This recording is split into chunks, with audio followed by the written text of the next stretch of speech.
E a pastora Renálida, ela representa uma geração de falsos sacerdotes, principalmente no ambiente virtual. Uau!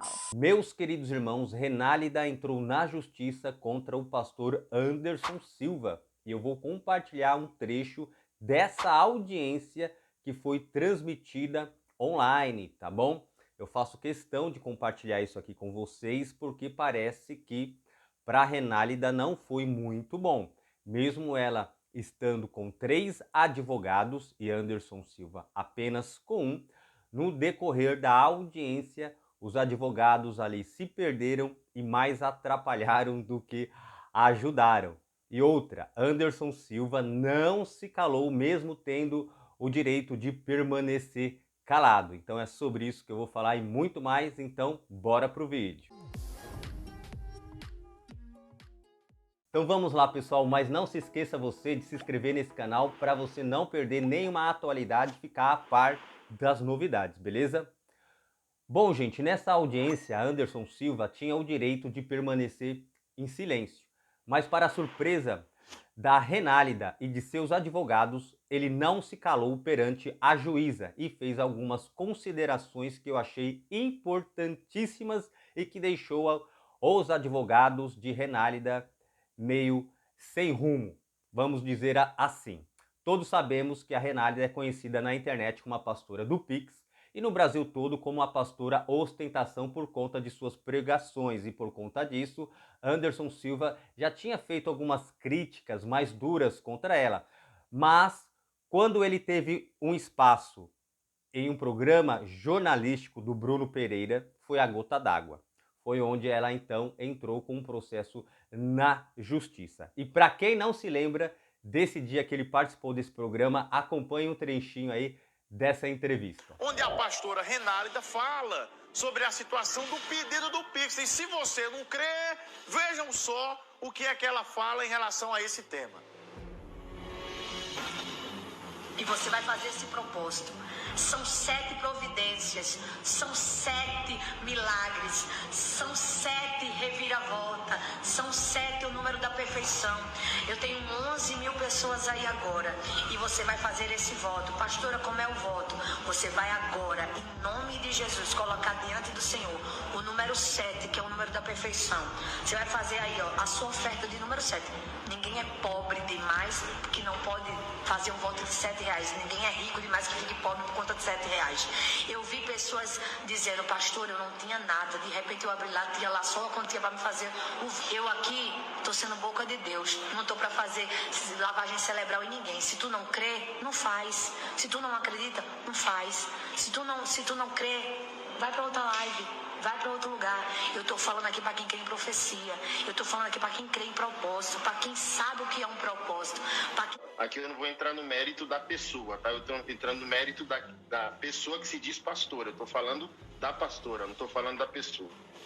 Então, se é Deus ou o diabo usando essa mulher, quando ela diz que profetiza, para uma verdade que ela acerta, agora ela tem 10 maneiras de te manipular. Então ela vai dizer, olha, eu vejo que tua mãe está doente. Aí se tua mãe estiver doente, tu já começa a chorar. Se tu chorou, ela pode pedir teu apartamento e tu vai dar. Do tipo assim, ó, eu vejo, igual eu vi, uma garrafa de cachaça na tua casa. Quem no Nordeste não bebe, macho? É verdade, viu? E é desse jeito mesmo, viu? E é desse jeito. Aí, eu vejo que você está passando por um problema, aí realmente o cara está passando por um problema, né? O cara cai lá. Eu tô passando por 30 problemas, eu vou começar a chorar. Então, meus irmãos, quando ele afirmou que ela era estelionatária espiritual, foi a gota d'água, e então ela entrou na justiça.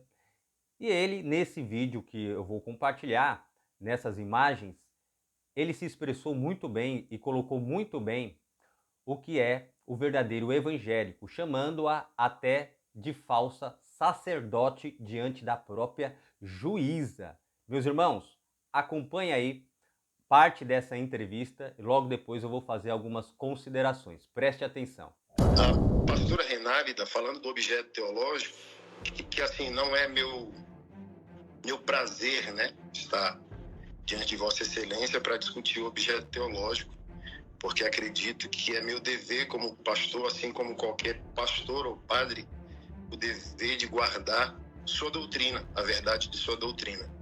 E a pastora Renálida, ela representa uma geração de falsos sacerdotes, principalmente no ambiente virtual, que por causa da baixa educação, principalmente do meu Nordeste, né, sou nordestino, usurpam da boa-fé de pessoas.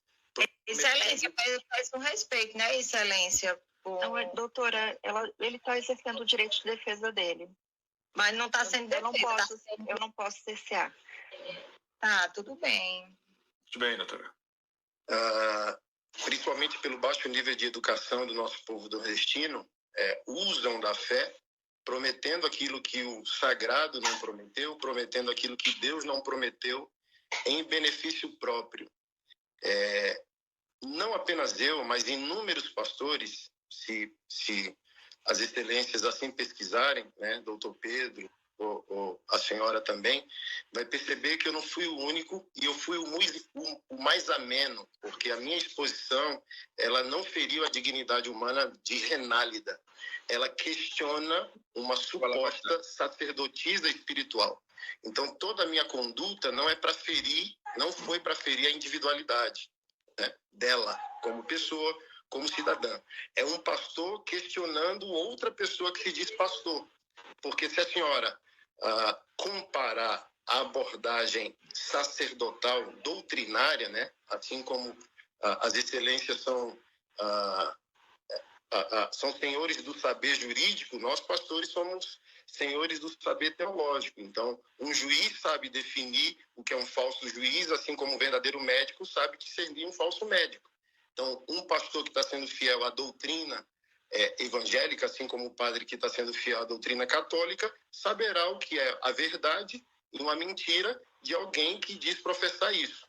Então, inúmeros pastores foram agressivos com a pastora Renálida, chamando ela de estelionatária de fato para pior, chamando ela de Gretchen Gospel, a profeta sensual, uma sacerdotisa que se porta de maneira inadequada nas redes sociais. E eu abordei de maneira bíblica, teológica, respeitosa, discordando da pastora Renálida, é considerada no país, é só dar um Google ou pesquisar no YouTube, a pastora da ostentação. Então, ela faz o que ela faz, segundo essas críticas, trazendo para ela o ganho financeiro no qual ela ostenta com o dinheiro sagrado. E o dinheiro sagrado, para um verdadeiro pastor, é para cuidar dos pobres, dos órfãos, dos estrangeiros e das viúvas, assim como nós estamos lutando para fazer aqui no Distrito Federal. Então, eu, Excelência, estou aqui pleno de minha consciência, como pastor, como cristão, como cidadão brasileiro. Então, eu estou aqui disponível às duas realidades. Respeito o meu país, respeito o ordenamento jurídico, respeito a Constituição. Se as excelências acharem que o meu posicionamento teológico fere o ordenamento jurídico e fere a dignidade dela como cidadã, eu estou aqui disponível e submisso a arcar com as consequências do que falei. Mas a minha consciência de fé e pastoral e moral não me permite não crer dessa forma. Eu creio dessa forma e ela é verdadeira para mim. Assim como é verdadeiro para mim o ordenamento jurídico e a nossa Constituição. E se assim os magistrados entenderem que extrapolei o que é devido, estou aqui também para arcar com as consequências disso. Obrigado. Mas o que você quis passar para as pessoas com isso? Toda a Bíblia ela é embasada no confronto dos profetas do Antigo Testamento, dos apóstolos do Novo Testamento e do Senhor Jesus Cristo. E todos eles confrontaram os vendilhões da fé. Tá narrado nos 4 evangelhos que Jesus virou a banca dos mercadores, aqueles que faziam negócio do sagrado. Então, quando eu quis cunhar o termo estelionato espiritual, como um leigo, né, não conhecedor de todo o saber jurídico, o meu sentimento era uma maneira de definir um enganador da fé. Meus irmãos, o Evangelho de Cristo Jesus é um evangelho de renúncia, não é um evangelho de barganha, um evangelho de troca. Infelizmente, muitas pessoas pela sua simplicidade, são enganadas pelas formas de atuação dos falsos profetas que o próprio Jesus disse que haveria quando a volta dele estivesse próxima.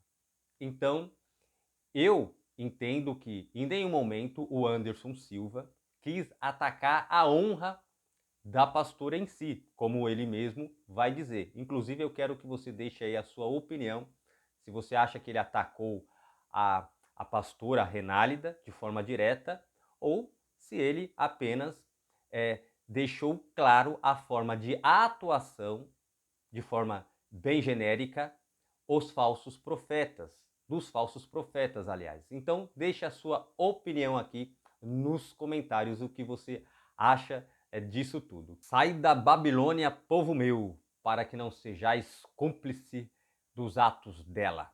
Bom, por hoje é só, que Deus abençoe sua vida e até a próxima. Tchau!